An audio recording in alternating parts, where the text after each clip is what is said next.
Before I start the show, I want to talk about StarStock. The site has now launched in beta, and you can deposit, purchase cards, view your collection, and flip those cards in the marketplace with more being built. StarStock is building a sports card marketplace aimed to be faster and cheaper for flipping sports cards than any other platform. They're currently looking for people who want to submit their cards to sell on the platform. Here's what they're offering: a 5% commission, no ingestion fees, you send in your cards and they do all the work. The cards are guaranteed and secured in a vault, and you can choose to ship your cards back at any time. You can buy, flip, or store cards with a click of a button. If you're interested in getting involved as a seller, contact mike@starstock.com. StarStock is only looking for rookie cards and prospects of current players. For more details, contact mike@starstock.com. And let's get on with the show.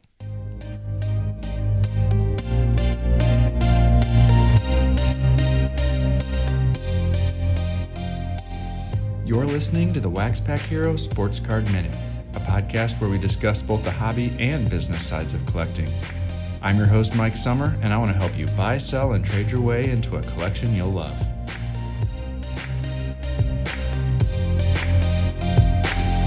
Well, hello everybody, and welcome back to another episode of the WaxPackHero Sports Card Minute.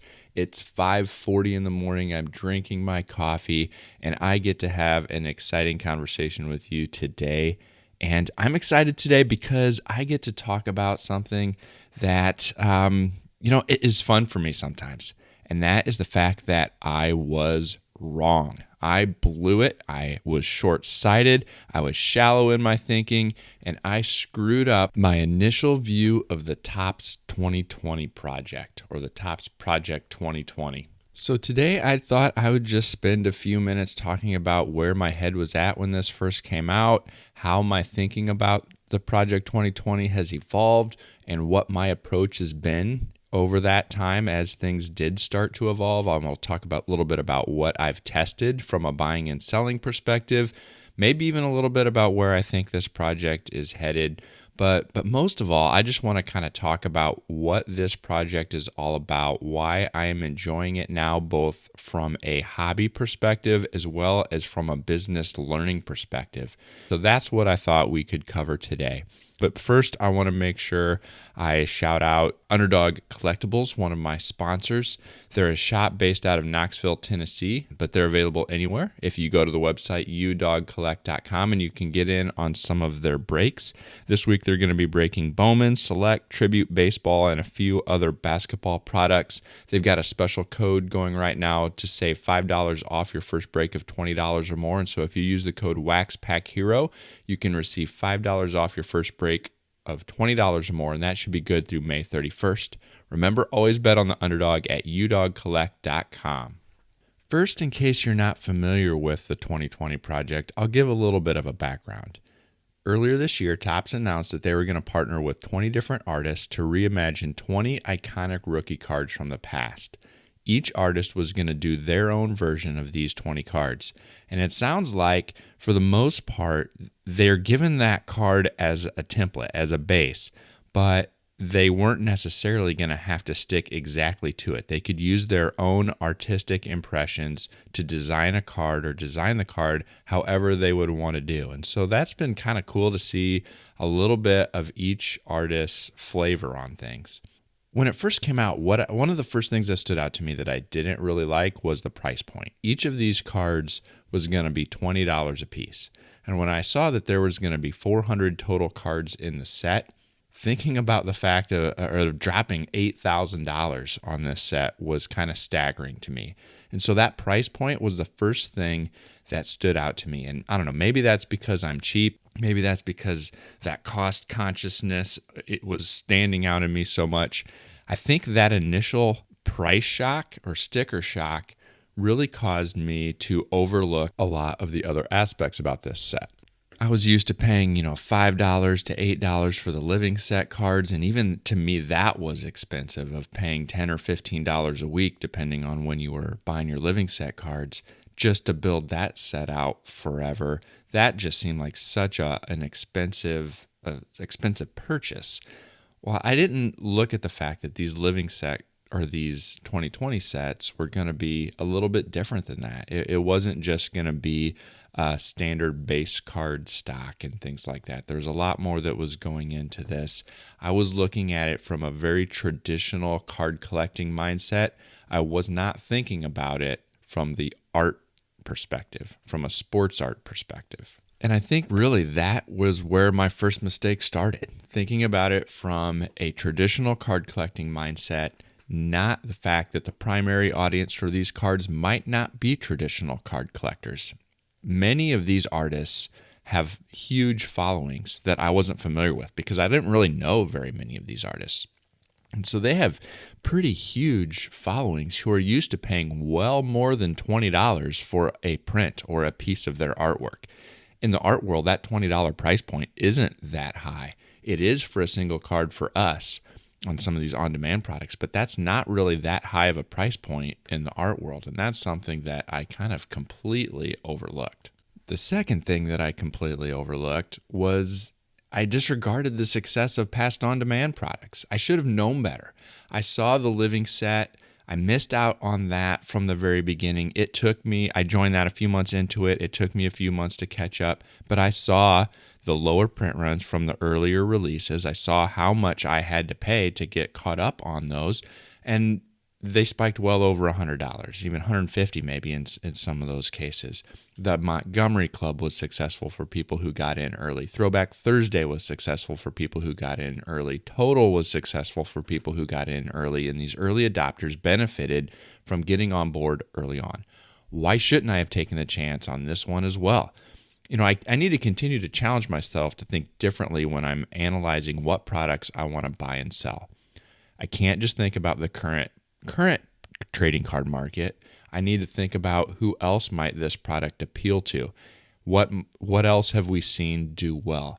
And I think that is one of the things that we've seen success with in this Project 2020 is it is bringing a whole new segment of the market into trading cards.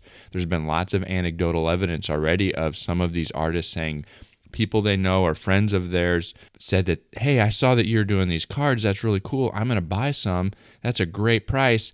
And you know what? I'm enjoying these so much. I'm going to start exploring other sports cards. I used to collect as a kid. Maybe I'm going to get back into it. And it's another way that the card community is growing. It's growing with a different segment or a new segment, but it's growing, and that's good for all of us.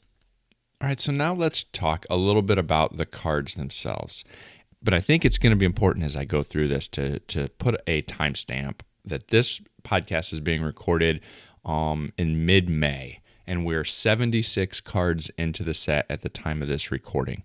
So where things go over the next 324 cards, I'm not exactly sure. We'll see. Time will play out. But from a frame of reference, this is being recorded in mid-May. I did not buy a card until card number 33, which is the Blake Jameson Don Mattingly. And I said, you know what? Maybe I'm going to experiment a little bit with this and see what happens. I wanted to go ahead and buy 10 because you get a significant discount. For me, it comes out to about $15.50 or so after tax and shipping to be able to buy 10 at a time. So I bought 10 Don Mattingly number 33s, and I bought 10 Mike Trout 35s, which I believe is the Thiel Trout. And that was what I started my experiment with. And I didn't buy any more for a couple weeks. And I wanted to see what would happen when I got these cards in, what they would sell for, if I'd make any money or not. And so that's what happened. I finally got my 10 Mattingleys and my 10 Trouts. I decided to keep one for myself, and I sold the others. And so I listed the Mattingleys. When I got them, they were going for around $30 to $40 on eBay. That was kind of a consistent selling price. So I listed the 9 extras that I had for $39. The print run on that Mattingly was just over 2,400, which was about average at the time. I wasn't sure what to expect. Well, right away, within the first day, somebody offered me $35 to buy all 9 at once. And I jumped at that opportunity. That was more than double, and it probably was double after fees and shipping and everything was included. But I was like, man, I'm going to double my money in one day. I am going to be all over that. And so I did, and I was happy. I was like, hey, look how good I did with this. This experiment is going to work great.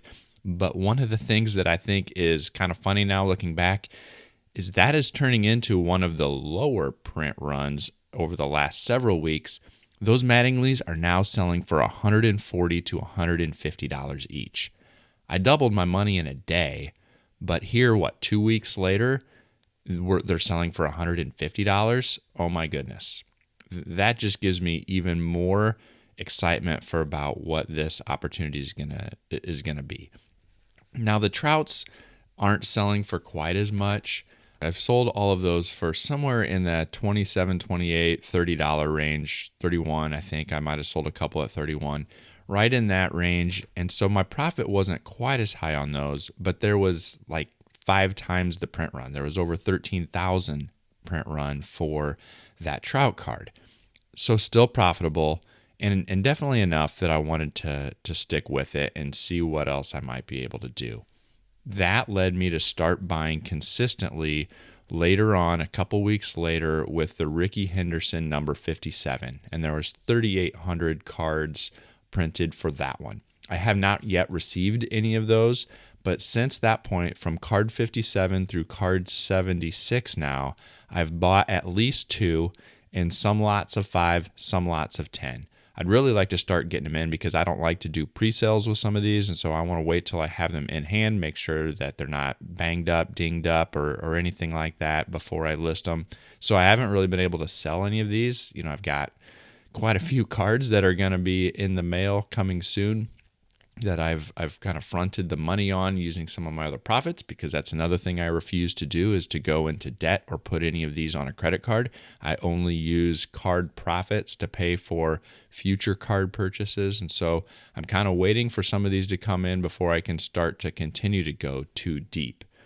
Those 57, 58, 59, 60, the Henderson, Williams, Jeter, McGuire, Willie Mays, Suzuki, Tony Gwynn, several of those cards are also currently selling on eBay as pre-sales in that $30, $40, even $50 range. And so it still looks like things are moving pretty well.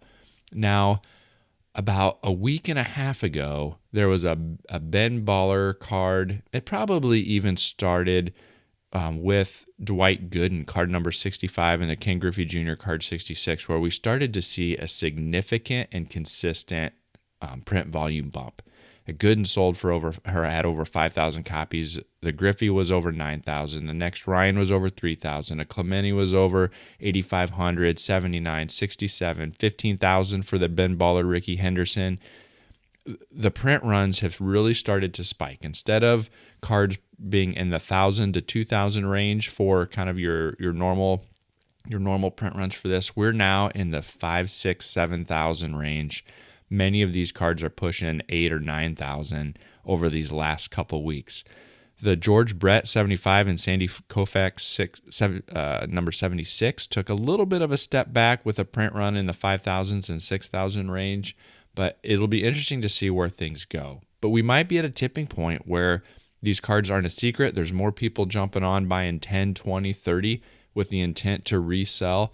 I think there's the popularity of the set is growing. And so this is going to be a great experiment about how big of a print run really starts to impact that secondary resale value. I'm not sure at these levels we're going to see those $150, $200, $300 price points, or even maybe close to $1,000 for a couple of these cards at their peak. But I think there's still opportunity to make a profit from buying and selling these cards and essentially be able to build this set for free by selling off some extras and using those profits to cover the cost of these cards. I think it's also going to be a good test of how big is this card art market? How big of a following do some of these artists have?